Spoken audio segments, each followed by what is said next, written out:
Hello, everyone. I want to talk to you guys about a subject that has been agitating and aggravating my mind, and that is the subject of protests.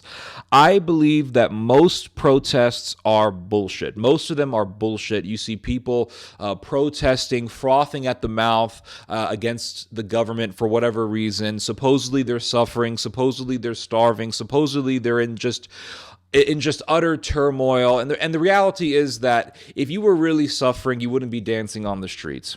If you were really suffering, you wouldn't be doing goofy stuff like playing ping pong on the streets and doing stupid stuff like that. If you were really suffering, you wouldn't be acting like goofs. If you were really suffering, you wouldn't be protesting. You would be doing whatever you can to survive, but you would not be protesting. You would be foraging for food. You would be trying to sell things on the streets to make a living. You would be doing all sorts of things to survive, but you would not be protesting. That would be the last thing that would be on your mind if you were truly, truly suffering. My grandfather lived under Ottoman rule in the Middle East. And when my grandfather was living under Ottoman rule, there was famine, there was utter starvation. And my grandfather would tell me that when he was living under Ottoman rule in starvation, in a famine, him and his family members would go out and forage for snails. And then they would go boil the snails and eat them. And that's how they survived. They went out and foraged for wild plants and snails. And that's how they survived. My grandfather was living off of snails that he foraged in the wild. He wasn't protesting.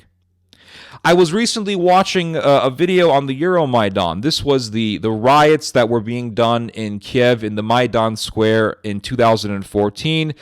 This was when you saw Nazis on the streets, paramilitaries fighting against the police, murdering police officers. And this is really where this whole conflict in Ukraine started. It all can be traced back to the Euromaidan revolution of 2014 that pushed off the Yanukovych government. This is also when the people of eastern Ukraine saw these Nazi-fueled riots, and they decided that they did not want to be under the Kiev government. They saw how the anti-Russian sentiment was up to the ceiling, how intense it was, how vitriolic and vicious and violent it was, and they said, we don't want to be under this crazy Nazi ideology, and so they formed their own self-proclaimed republics, that of Luhansk and Donetsk. It can all be traced back to the Euromaidan. Well, when you look at these Euromaidan protests, these peaceful, pro-democracy protesters that the West was drooling over, you will see these protesters frothing at the mouth against the state, but you will also see them attacking police officers. You will see them dancing on the streets. You will see them playing ping pong, dancing on the streets. Oh, look at me. I'm just peaceful protester. I'm dancing on street. Why police hate me? And then you see the violent ones who are attacking police officers, and these violent protesters murdered police officers in the Euromaidan. And it's like half of these protesters, you see them, they're overweight, fat, they're stuffing their faces with pelmeni and sour cream and, I don't know, steak or whatever.